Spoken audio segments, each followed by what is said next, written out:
ভাই বিচ্ছিন্ন ভাবে বিএনপি যতটা হিন্দুরা আক্রান্ত হয়েছে তার অন্তত পক্ষে 20 গুণ আক্রান্ত হয়েছে আওয়ামী লীগের লোকজন। আওয়ামী লীগের কোন ব্যবসায়ী বাসা বাড়ি আর ঠিক আছে নাকি? আওয়ামী লীগের কোন এমপির বাড়ি ঠিক আছে? আওয়ামী লীগের আগের বছরে এমপি মানে 2014 এমপি থেকে শুরু করে এইবার এমপি নমিনেশন পায় নাই, তার বাড়ি আপনি যদি মাইনরিটি হিসেবে ধরেন তারা কয় পার্সেন্ট? 8 থেকে 6% হিন্দু সম্প্রদায়। তাইলে আপনি যদি পার্সেন্টেজ হিসেবে আসেন তাদের উপর অনেক ব্যাপক হয়েছে। ভাইরে আমি বলি এটা মাইনরিটি হিসেবে হয় নাই, যা কিছু হয়েছে এটা হয়েছে। শুনেন এটা কে ডিফাইন করছে যে আমি ওকে আওয়ামী লীগের কারণে মারবো, ও হিন্দু সেই জন্য না? আরে ভাই সে যদি আওয়ামী লীগের পদে থাকে, সে যদি আওয়ামী লীগের কোনো পদে থাকে তাহলে তার মারছে। এবং এই মারাটা জাস্টিফাইড বলছি না, কিন্তু আমি কিন্তু এই মারাটাকে কোনোভাবে যুক্তি দিয়ে বলছি না এটা ভালো হয়েছে, ভালো হয়নি, ভয়ঙ্কর খারাপ হয়েছে। এবং যারা এখন দায়িত্বে আছে তারা কিন্তু এটাকে জাস্টিফাই করার চেষ্টা করে, বহুত মানে এটা কিন্তু অদ্ভুত একটা ব্যাপার। তারা কিন্তু জাস্টিফাই করার চেষ্টা করে যে এই দেশে আওয়ামী লীগের থাকার অধিকার নাই। ছাত্রলীগের একটা ছেলে, সে ছাত্রলীগ করতো একসময়, ধরা যাক করতো, পরীক্ষা দিতে গেছে, তাকে নিয়ে নিয়ে গেছেন আপনি। আমি এটাকে আমি সাপোর্ট করছি না, এটা অন্যায় হয়েছে। ভাই একটা কথা আমি বলি আপনাকে, শুনেন, আওয়ামী লীগ করলে বলে সব খারাপ সব ভালো এটা ঠিক না, বিএনপি করলে সব ভালো সব খারাপ এটাও ঠিক না। ভালো মন্দের সঙ্গে কোনো দলের সম্পর্ক নাই, আমি এভাবে জিনিসটাকে দেখি। কাজেই আমাদের এখানে সংখ্যালঘুরা অত্যাচারিত হয়েছে, সংখ্যালঘুরা বিশেষ করে অত্যাচারিত হয়েছে, এটা বলার কোনো সুযোগ নাই, হয় নাই। এবং যতটুকু যা হয়েছে এটা আমাদের অনেক মানে মুসলমানরা এটা অত্যাচারিত হয়, জমি দখলের জন্য হয়, অমুক হয় তমুক, এটা সব সময় হয়ে আসছে। কিন্তু সেটা 18 কোটি মানুষের দেশের জন্য এটা একদমই নগণ্য, একদমই নগণ্য। এটা নিয়ে ইস্যু করার কোনো সুযোগ নাই। ট্রাম্প সাহেব কেন ইস্যু করেছেন আমি জানি না, তবে যে কথাটা আলী রিয়াজ সাহেব বলেছেন আমি এটাকে সমর্থন করি। আমি সমর্থন করি এই কারণে যে আমার কাছে দেখেন আপনার এই টুইটের মধ্যে কিন্তু বেসিক্যালি ওনার লক্ষ্যটা ছিল হিন্দু, বেসিক্যালি লক্ষ্য ছিল মোদি, যে এদের উনি সাপোর্ট চাচ্ছেন একভাবে। কাজেই মোদি তো ভাই একজন ব্যক্তির নামই কিন্তু আছে, এখানে মোদির নাম আছে পুরো টুইটের মধ্যে, তার মানে উনি মোদির সাপোর্টটাও চাচ্ছেন। এখন ভারতের বিজেপি আমাদের দেশে হিন্দুদের প্রতি টর্চার হচ্ছে বলে কয়েকদিন প্রচারণা করছিল, পরে তো এটা বিবিসি একটা স্টোরি করছে, ভারতের একাধিক ব্যক্তি একটা স্টোরি করছে, দেখিয়েছে যে এগুলো সব ফেক, পুরনো, অথবা অন্য কোনো জায়গার ভিডিও দেখাচ্ছে, এগুলো ট্রু না। বিচ্ছিন্ন ঘটনা হতে পারে, কিন্তু এটাকে আপনি একটা ইস্যু করবেন এবং সেই ইস্যুটা একজন ক্যান্ডিডেটের বা মুখ দিয়ে বেরোবে, এটাকে আমি লজিক্যাল মনে করি না। খুব দ্রুত শেষ করুন, 1 মিনিটের মধ্যে। আমি 1 মিনিটে শেষ করবো। সেটা হলো ডক্টর আলী রিয়াজ কামাল ভাই যে ন্যারেটিভটা দিচ্ছেন হিন্দুদের অত্যাচারে, এটা টোটালি মানে কি বলবো শেমফুল অ্যান্ড রিগ্রেটেবল থিংস। সেটা হলো যে রাজনীতি করলে আপনি মাইনরিটিকে আক্রমণ করতে পারবেন, আর রাজনীতি না করলে নিন্দনীয়। আমি ওনাদের আলী রিয়াজ কি বললো আমি সেই জন্য এখানে আসি নাই, কামাল ভাই কে বললেন সেই জন্য আসে। আমি এসেছি প্রফেসর ইউনূসের সরকার, এবং তিনি নিজে কি বলছেন, তিনি এই মাইনরিটির ব্যাপারে তিনি কয়েকটা ইন্টারভিউ তিনি বলেছেন একই ন্যারেটিভ যে এই ম্যাক্সিমাম হিন্দুরা আওয়ামী লীগের সাপোর্টার, সেই জন্য তারা এই আক্রমণের শিকার হচ্ছে। এটা উনি বিদেশি রয়টার এবং আরো কয়েকটা পত্রিকার উনি, এবং সেই ন্যারেটিভটাই আলী রিয়াজ এবং কামাল ভাই বলতেছে দিস ইজ আনএক্সেপ্টেবল। আমি কি রাজনীতি করি না করি দ্যাট ইজ, সেই কারণে আমি আক্রান্ত হবো, সেইটা আমি জাস্টিফাই করবো, সেটা আমি বিশ্বাস করি না। মাসুদ কামাল, আমরা এই আমেরিকাতে ধরেন মাইনরিটি কমিউনিটি, এবং আমাদের অধিকার এত শক্তিশালী আপনারা কল্পনাও করতে পারবেন না, এবং আমরা কিন্তু মাইনরিটি হিসেবে প্রাউড। আপনারা যেরকম করে বলছেন যে, এবং আমরা কিন্তু মাইনরিটি কমিউনিটি আমাদের 99% মানুষ ডেমোক্রেটিক পার্টির সঙ্গে বিলং করে, কারণ ডেমোক্রেটিক পার্টির যে রাজনৈতিক দর্শন সেটি আমাদের মাইনরিটি কমিউনিটি হিসেবে আমরা বোধ করি তারা সংরক্ষণ করবে। তারা কি করে কি করে না সেটা আলাদা প্রসঙ্গ, কিন্তু তাদের পলিসির সঙ্গে যায়। সেইখানে বাংলাদেশের যে মাইনরিটি কমিউনিটি, ধরেন হিন্দু সম্প্রদায়, আওয়ামী লীগ ছাড়া তাদের আর কোন রাজনৈতিক সংগঠনটি আছে যেখানে তারা বিলং করতে পারে? না। আর থাকলে হোয়াটস রং? নাই ভাই, এর বাস্তবতা ভাই নাই। এই দুই একটা বিচ্ছিন্ন, খুব বিচ্ছিন্ন। গয়েশ্বর রায় আছে, নিপুণ রায় চৌধুরী আছে, এরা আছে, নিতাই রায় চৌধুরী আছে, এটার মানে নাই বলে চলে, নাই। সেরকম রিপাবলিকান পার্টির সমর্থক আমাদের এখানেও আছে, হ্যাঁ, কিন্তু পার্থক্যটা দেখেন, আমার যে রাজনৈতিক দল আমাকে প্রোটেক্ট করবে, যার গঠনতন্ত্র এরকম আছে, সেই দলকে আমি সাপোর্ট করবো নাকি যে শ্বেতাঙ্গদের সমর্থন করবে, হোয়াইট সুপ্রিমেসি মানবে, আমি কি তাদের সঙ্গে বিলং করতে পারি? না, পারেন। আমি তো বলি নাই যে আপনাকে অন্য দলকে সাপোর্ট করতে হবে।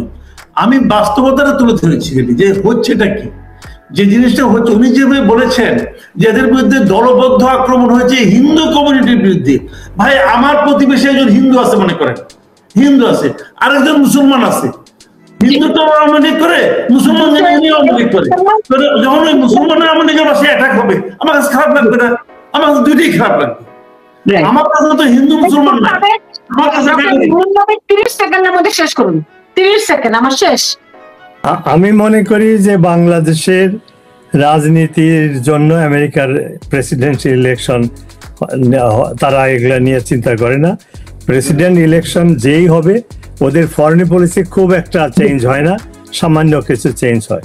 তো কাজেই আমি রিকমেন্ড করেছি বাংলাদেশ আমেরিকানদেরকে যে আপনারা যার যেখানে খুশি তাকে ভোট দেন, কিন্তু কখনো ভেবেন না যে আপনার ভোট দিলেই আপনার দল বা আপনার কি আপনি বেনিফিটেড হবেন বাংলাদেশ পলিটিক্সে। এইটা আনরিয়ালিস্টিক। ডক্টর নুরুন নবী, দেখুন ডোনাল্ড ট্রাম্প যে টুইট করেছেন, সেই টুইটে আমি জানি আপনি তার বিরুদ্ধ পক্ষ, আপনি ডেমোক্রেটিক পার্টির, এইবার ব্যালটে কমলা হ্যারিসের সঙ্গে আপনার নামও আছে। তো আপনারা ডোনাল্ড ট্রাম্পের বক্তব্যগুলি কেমন করে দেখছেন? মানে বিষয়টা আমি সেটার আগে কমল ভাই ব্যাপারে একটু কমেন্ট করতে চাই। না, ওইটা আমাকে বলতেই হবে। কমল ভাইয়ের একটা টক শো দেখলাম, উনি একজন সিনিয়র সাংবাদিক, ওনার সাথে আমি টক শো করেছি। একজন দেশের প্রধানমন্ত্রী শেখ হাসিনা, আইনগতভাবে কিছু লোক বিশ্বাস করে সে এখন প্রধানমন্ত্রী, তার সম্পর্কে উনি যে শব্দগুলো ব্যবহার করছে, এটা আমার খুব খারাপ লেগেছে। আমি অন্তত আপনার কাছ থেকে আশা করি নাই। সমালোচনা করার ল্যাঙ্গুয়েজ থাকে। আমি সরি বললাম। যাই হোক, এই প্রসঙ্গ বাদ। আরেকটা একটু বলি যে আপনাকে দুঃখ দিয়ে থাকে, আমি অবশ্যই ওনার প্রতি অসম্মান, সেইটা আমার তো কিছু না। ডক্টর নুরুন, আপনি ওইটি বলুন যে আপনি ধরেন একজন আওয়ামী লীগের সমর্থক, আওয়ামী লীগের নেতৃত্ব পর্যায়ে, আওয়ামী লীগের সমর্থক হিসাবে আমার ওই ব্যথাটা, আমার ব্যথা লেগেছে।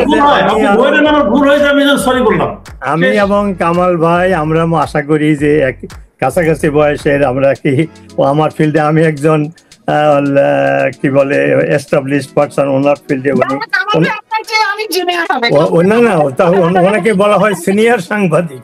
এনিওয়ে, আমি যে কথাটা বলতেছিলাম, কামাল ভাই যে কথাটা উল্লেখ করছে, আমি একটু রিবার্টাল করতে চাই। উনি বলছেন যে আমরা দেশে থাকি, আপনারা বিদেশে থাকেন। এখন যে যুগ এসেছে, এর মধ্যে দেশে বিদেশে কোনো পার্থক্য নাই তথ্য জানার জন্য। আমি একটা এক্সাম্পল দিই, যে সেই সিলেটের অজপাড়াগাঁয়ে কোনো মন্ত্রী বা কোনো সাংবাদিক যদি আমেরিকার বিরুদ্ধে কথা বলে, সেটা ঢাকায় সেই খবর আসার আগে সেটা ওয়াশিংটন ডিসিতে এসে যায়। আজকের যুগের এই হলো যোগাযোগ ব্যবস্থা। আমি দিচ্ছি ডেমোক্রেটিক পার্টির নেতা ডোনাল্ড ট্রাম্পের বক্তব্য কেমন করে দেখছেন? সেটা সম্পর্কে বলতে গেলে আমেরিকার ইলেকশন নিয়ে আলোচনা করতে হবে। আর 3 দিন পরেই ফাইনাল ইলেকশন হবে।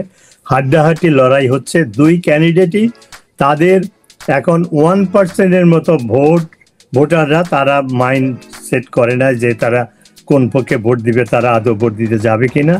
এই 1% পিছনে দুই ক্যান্ডিডেট দৌড়াচ্ছে। কমলা হ্যারিস দৌড়াচ্ছে মুসলিম ভোটারদের পিছনে, ঠিক কি বলে ডোনাল্ড ট্রাম্পও যে যারা আনকমিটেড তাদের পিছনে। তো এখন বাংলাদেশের যে পরিস্থিতি, এখানে এই কি বলে মাইনরিটির, তারপরে আওয়ামী লীগ, এদের একটা লবিস্ট গ্রুপ আছে, তারা দুই গ্রুপেই চেষ্টা করছে তাদের কি বলে তাদের দাবি দাওয়াগুলো অ্যাটেনশনে আনার জন্য। ডোনাল্ড ট্রাম্প এই যেমন ডেমোক্রেটিকরা তারা বাংলাদেশের পলিটিক্সে ইনভলভ, অনেকটা তারা অবগত, বিশেষ করে তারা ক্ষমতাসীন। কিন্তু ডোনাল্ড ট্রাম্প 4 বছর ক্ষমতায় ছিল না। এই British lobbyist, Bangladeshi lobbyist, minority lobbyist, এদের সাথে এই প্রথম তার যোগাযোগ হয়েছে। আমি জানি যে কোন গ্রুপ তারা সে ডোনাল্ড ট্রাম্পের অ্যাটেনশনে এই দাবিগুলো এনেছে, এবং তারা প্রমিস করেছে সে যদি এই ধরনের একটা স্টেটমেন্ট দেয় তাহলে তারা ডোনাল্ড ট্রাম্পকে সাপোর্ট করবে। এইটাই হলো বিহাইন্ড দ্য সিন। এখন আমি বলতেছি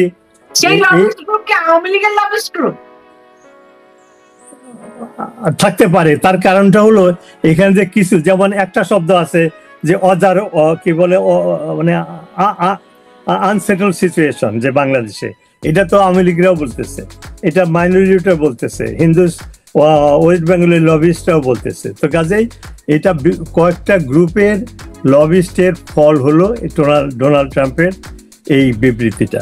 তো আমি যেটা বলতে চাচ্ছিলাম যে ইলেকশনের 3 দিন আগে এই ধরনের স্টেটমেন্ট আমেরিকার ইলেকশনে কাউকে হেল্প করবে বলে আমি মনে করি না। যারা অলরেডি কমিটেড, যারা কমলাকে ভোট দিবে না, তারা they made up their mind. ডোনাল্ডকে যারা ভোট দিবে বা যারা দিবে না, they made up their mind. এখন যে ক্যাম্পেইনটা হচ্ছে সেটা হলো যে ভোট কেন্দ্রে যারা নন কমিটেড তাদেরকে নেওয়া, তারা যেন ঘরে বসে না থাকে, এইটার কম্পিটিশন হচ্ছে বিশেষ করে সুইং স্টেটগুলোতে, যেখানে যাদের ইলেকটোরাল কলেজের ভোটে প্রেসিডেন্ট নির্বাচিত হয়। আপনারা তো জানেন যে আমেরিকার কি বলে পপুলার ভোটে প্রেসিডেন্ট নির্বাচিত হয় না। আর আপনার প্রশ্ন করেন না, কিন্তু জানি আপনার মনে এটা আছে, সেটা হলো যে বাংলাদেশিরা কোন পক্ষে যাচ্ছে। বাংলাদেশি কমিউনিটি ডিভাইডেড, তারা কিছু কমলাকে সাপোর্ট করবে বিভিন্ন কারণে, আর এই স্টেটমেন্টের জন্য ডোনাল্ড ট্রাম্পকেও, যারা এতদিন সাইড লাইনে ছিল, তারা ডোনাল্ডকে সাপোর্ট করবে। কিন্তু আমি মনে করি, আমি তো গ্রাসরুটে রাজনীতি করি, আমি নিজেও 5বার আমি ইলেকশন করতেছি, আমি পোলিংয়ে, আমি অনুষ্ঠানের আগে প্রাইভেটলি আলোচনা করতেছিলাম আপনাদের সাথে যে পোলিং আর নট রিলায়েবল, এর রেজাল্টগুলো রিলায়েবল না, নির্ধারণ করবে 5 তারিখের ভোটের পরে, গণনার পরে। তো আমি মনে করি এটা বাংলাদেশে সেন্সেশন ক্রিয়েট করতে পারে, আমাদের বাংলাদেশে আমেরিকান কমিউনিটিতে সেন্সেশন ক্রিয়েট করতে পারে। কিন্তু আমেরিকান ন্যাশনাল ইলেকশনে এই বাংলাদেশিদের ভোটটা একটা নন ইস্যু, কারণ এদের সংখ্যা এত নগণ্য, এত কম।